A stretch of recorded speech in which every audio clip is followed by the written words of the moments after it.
Good afternoon, everyone. Thank you for being here. No new deaths since yesterday. Good news. 205 of our neighbors we've lost directly related to COVID during the pandemic. Looking at testing, again, we started to talk about this a little bit. The way we do testing in our community is starting to transition. Not as many diagnostic tests now that we have a more affordable saliva test. Many of the tests happening in the community that when they partner with us are saliva-based, and also with the universities and colleges are saliva-based. So we'll give you diagnostic test numbers, we'll give you saliva test numbers, and then overall positive rates based off of those tests. Since yesterday, we've received back 1,179 diagnostic tests. Our 7-day rolling average for diagnostic testing is 0.76%. Again, the state website and our data are different. Ours is essentially real-time data. Often we'll get positive cases that need to be transitioned to another county. Certainly that impacts the number on the state website, so our information is more accurate. In addition to diagnostic tests, Syracuse University has performed over 27,600 saliva tests since August. None of this has been in that data point. We've also tested now over 2,460 local school district staff as part of our back-to-school testing program. And over the last 7 days between Syracuse University and our testing program, we've done over 5,200 saliva pool tests. From the pooled saliva tests in the last 7 days, we've had 2 positives, both at Syracuse University. And when you combine our nasal, diagnostic, and pooled tests, so all the tests in the community, our 7-day average drops to 0.51%. Looking at hospital numbers, 13 individuals in the hospital, nobody in the ICU, so that's very good news. Out of the 13 individuals, 9 are Caucasian, 3 African American, and 1 of another race. Looking at cases, we now have 3,872 positive cases since March 16th. That is 4 new cases, so good day. 4 new cases. Again, that's one of the lower numbers we've seen. Out of the 4, 1 household contact, 1 travel related to the state of Arizona, 1 from a senior living facility, and 1 community spread. So again, a great community spread number there. We currently have 171 active cases, down 2 from yesterday, and we have had 3,501 of our neighbors recover from COVID-19, up 6 from yesterday. Looking at who's been impacted by COVID, 2,220 females, 1,652 males, 350 under 19, 797 in their 20s, 514 in their 30s, 458 in their 40s, 575 in their 50s, 430 in their 60s, 310 in their 70s, 277 in their 80s, and 161 in their 90s. Related to back-to-school testing, so far no positive cases out of the 2,460 tests. That's very good news when you think about that's what we want. We don't want any positives going back into school, but we're doing this to try to find that case, that hitting asymptomatic individual. Today we have been doing testing at both Liverpool and at MBT Bank Stadium for Syracuse City School District employees, as well as Liverpool High School employees out at Wetzel Road. Tomorrow we will be doing back-to-school testing for any district employee that has missed it, and any student as well that wants to go get tested tomorrow at MBT Bank Stadium. Good way to go get a test. So certainly we're excited about this. Again, I want to thank all of our partners in this process. Not many people in the state are doing this. So again, we take going back to school very seriously, and very, very happy with the program to date. We received a small cleanup sales tax payment in today. that sales tax payment was off 8.14%. It was a July cleanup period, so 8.14 off of our budgetary number, a smaller payment, but again, still going in the wrong direction, although 8.14 is better than some of the other payments we've received. So it's starting to go a little bit in the right direction, but certainly the reality is we have a hole, and the decisions we have to make have to be made. And so, saying that, we're very happy to reach a furlough agreement with the CSEA, our largest bargaining unit. The agreement is multiple parts. Let me go through what this is. A voluntary furlough for individuals who choose to take it for a minimum of 1 week. This is based off of individuals who may have child care, family care issues, and those with concerns of returning to work full-time due to health concerns. This is approved by the department on our ability to accommodate the requests, but this is essentially a voluntary furlough for employees who have child care issues or health-related issues. It needs to be a minimum of 1 week. That's voluntary. The second component is an involuntary furlough, a compulsory furlough, and that would go from the period of 9/12 until March 31st of 2021. The third part of this is we've reopened the voluntary retirement option that we gave earlier this year through next Tuesday. So staff members that qualified that didn't take advantage of the early retirement incentive now have the opportunity to take advantage of that. Furloughs certainly are at management's discretion. Furloughed employees may be eligible for unemployment based off of eligibility requirements that are not controlled by the county. Furloughed employees can maintain health and dental benefits. Certainly they're still required to continue to pay the employee contribution during the period of the furlough. And we will be offering the same terms to our management confidential employees as well. So this is a tool that will help us avoid some layoffs for sure, but layoffs are still part of the equation, although we will certainly wait to see what kind of participation we receive from our voluntary furlough to see what is necessary. Saying that, happy to take questions. A voluntary 1 week furlough, and then for the non-voluntary, what does that mean? Yeah, so there's a minimum.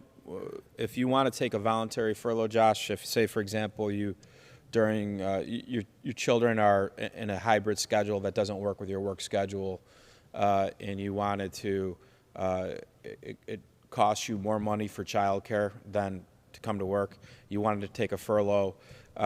We'll allow that, but it has to be a minimum of 1 week. We can't furlough 3-4 days, right? It could be a lot longer than 1 week. That's a voluntary furlough. So we'll take from the voluntary furlough list, see what we get, and then that will help impact the decision. The second piece is an involuntary furlough. Instead of laying off employees, we would furlough employees up until March 31st of 2021. And then the third component is we have a retirement option back on the table through next Tuesday. So there were many individuals who qualified for the retirement incentive. Remember, we offered that before the pandemic, and probably didn't take it. Maybe things have changed, and they want to take that. And so we may have already even had a couple employees take that option. So how many involuntary furloughs are you planning? Depends on how many voluntary we get, Tim. So we'll wait and see over the next week or so to see what we get. But we're going to, our strategy of cost savings for the first, I'd say the next 3-4 weeks is still the same. So we still have certain cost savings we have to meet. If we can do that through furlough rather than layoff, we will. but then we get more data in October, and that may trigger more moves that we have to make. So it's not that each compulsory furlough is that entire period from September 12th, which is, what, Saturday? They don't all begin then? Correct. And Correct. they don't all necessarily go 6 months? They don't necessarily have to. They can be called back at any time. But this gives us the same flexibility in the same period of time that the legislature gave us for workforce hours reductions. Are you going to use furloughs mostly in place of layoffs then? We will certainly try to use furloughs first where we can. And if we don't get enough participation, we then need to make assessments as to what you would use a furlough first if you wanted to bring that service back in 2021. If the service is going to go away or be limited, then you would look at layoffs more. How much participation ideally would be for you guys? We're going to need participation to avoid a compulsory furlough and a layoff. So if we don't get a lot of voluntary participation, a lot of people in this boat, we might get more than we think in this boat, right, with some of these schedules for school. But certainly if we don't, then essentially what we're doing is instead of having a certain number of layoffs, we'll work in furloughs into as many positions as we can. For this entire 6-month period, all dependent on a lot of variables? Yeah, there's a lot of variables, right? This isn't, I don't want to be here talking about this. We've already become the leanest county government in the history of the county through this pandemic. But the reality is this is what we have to do. We have to balance a budget in 2020, and we need to put forward a budget in 2021 as well. So if there are some variables that can change, sales tax can get drastically better. I don't think it will get drastically better. I think it will still be bad. I just don't think it will be as bad. We may, in October, get an October surprise with a stimulus deal that helps us. I don't have a lot of faith in that, but that could happen. Is $6 million still the rough target to Yep. meet for savings for through the end of the year? It is. Today's data didn't push that the wrong way. It kind of came in on forecast. So certainly that's the number we think we have to meet in 2020.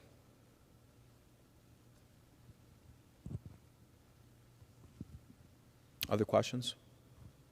For the school students who might want to get tested tomorrow, if they're under 18, do they need to be accompanied by an adult, or how does that work? I believe yes. The answer is yes, as Dan Weirs is shaking his head at me. So there's a reason we have Dan around. Aside from the pooled tests that you've done of school employees so far, do you know of any local schools where there have been positive cases, where teachers or others are in quarantine now? We're tracking those, so we don't as of yet, but we are tracking those. So specifically, that's something that I'm being briefed on, just like I am with university students. So we'll certainly be watching that, and there's nobody at this point. There's nobody yet. Correct. Ryan, for somebody watching this that might want to go to that mass testing tomorrow, can you kind of just walk us through what they can expect? Yeah, so right now, if you wanted to get an appointment, you could go to our health department website and register. Certainly, if you don't, we'll still test you, and then you would come and you would give your information, and then certainly right now I believe we're still doing the saliva-based and diagnostic test, and so then you would essentially get your test. You'd go probably within 24 or 36 hours, get a result, and so right now we really encourage the young people to do it. We're going to do more testing with high school students. We're going to come out probably next week with our overall plan with testing during the school year. We've been working a lot with our health department and upstate on what that's going to look like. And so it's going to be a comprehensive, well thought out plan, but certainly we know there's been pockets of the virus in younger people. 20-year-olds certainly leading the charge. 30-year-olds, almost our second largest demographic behind the 50-year-olds. And then certainly when you look at our under 19, these are more 17, 18, and 19-year-olds. So the virus has found their way into these networks. So these young people don't get sick and as well as much as other people, and so a lot of these folks are asymptomatic, and so we got to find them. So we encourage folks to get your young people tested. I saw some pictures on the internet of young people in some gatherings too that certainly we need to remember. No gatherings of over 50. I didn't count out the people, so I don't think they're quite at 50, but certainly mask wearing, still need to do these things just because everything's gotten better. And we're really hunting, for asymptomatic cases to prevent problems in our buildings, in our facilities. We need to still do what works. And distancing, mask wearing, if you're going to be within 6 feet, still is the rule.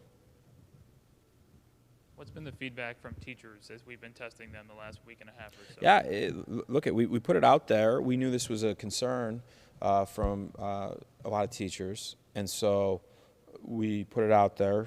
Certainly, hopefully we'll get robust participation today and tomorrow.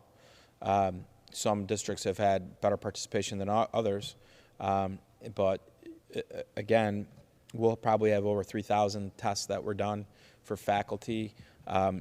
Not sure what percentage of the overall eligible faculty that is, if it's 40, 45, 50. But we heard you. We took care of a way to get you tested to help deal with the concern.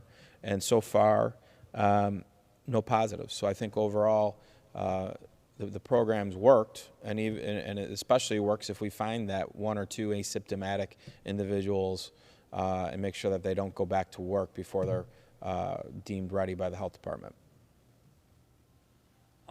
Just on the furloughs, is it fair to say that this agreement with the union now will delay your decisions about layoffs, or are there certain services you're going to cut and those layoffs are coming soon? We're certainly looking right now. Our phase one is going to go to operations that can be deemed seasonal, or operations that just haven't been up and running at full capacity due to the pandemic. So those decisions were probably layoff heavy. Now will probably be furlough heavy. So, but voluntary furloughs could potentially impact various departments. So we want to see what those look like first. But we're still going to move, and we have to move because we have a dollar amount we have to save. Probably late next week.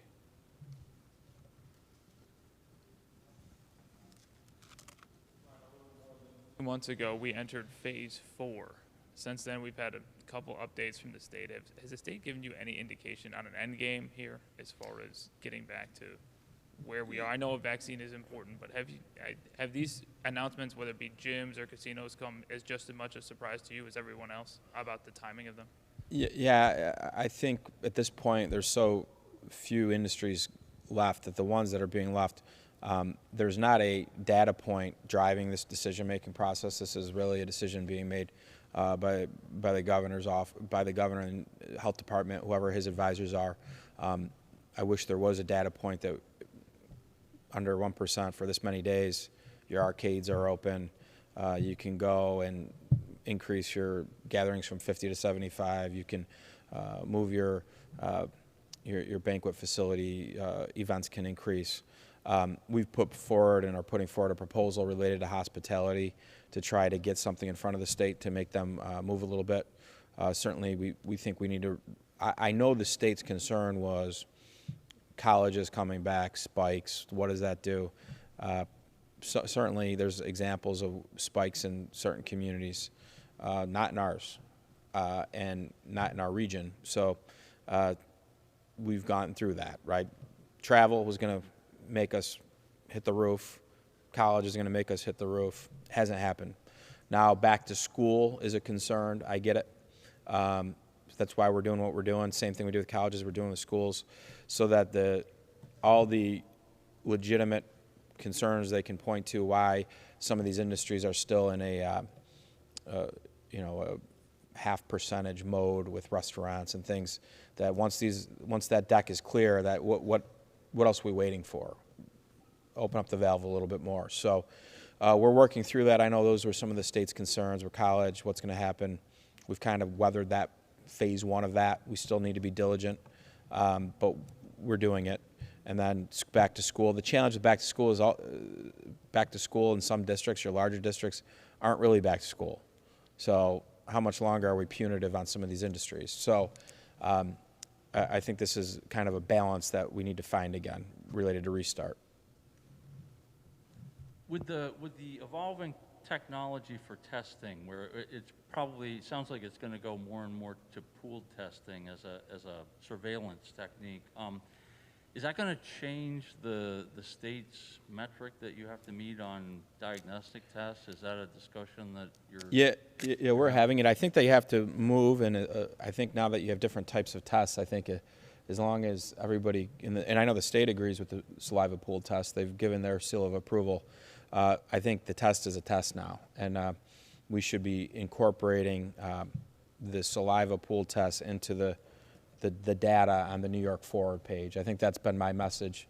Hopefully we can get there, because it really underscores, not just in our region where we are, but really the whole state, because many of upstate's now doing testing for every SUNY campus. So a lot of these small communities now have very robust testing going on with the students, but the students go out into the community, and so as well. So if the virus was active in that community, you would see it reflected in the students as well. So I think overall, hopefully the state will start taking in all this testing being done by upstate into their numbers, and then we get more accurate numbers on where they are. Because in our community, we're not going to, when we have a test that's as accurate as a diagnostic test, and it costs $100 less per test, that's what we're going to do.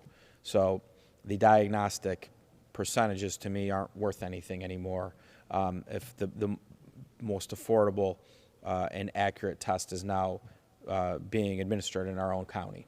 Well, also, I wonder if you think it would be smart now to start reserving these more expensive PCR tests just for outbreaks or symptomatic Correct. people, and not using them up sort of blindly for universal testing. Yeah, from a supply chain standpoint, I would agree with that. That plan, prepare, use these, in your supply chain, in your reserves when you need them. And I know we have quite a few diagnostic tests in our reserves if necessary.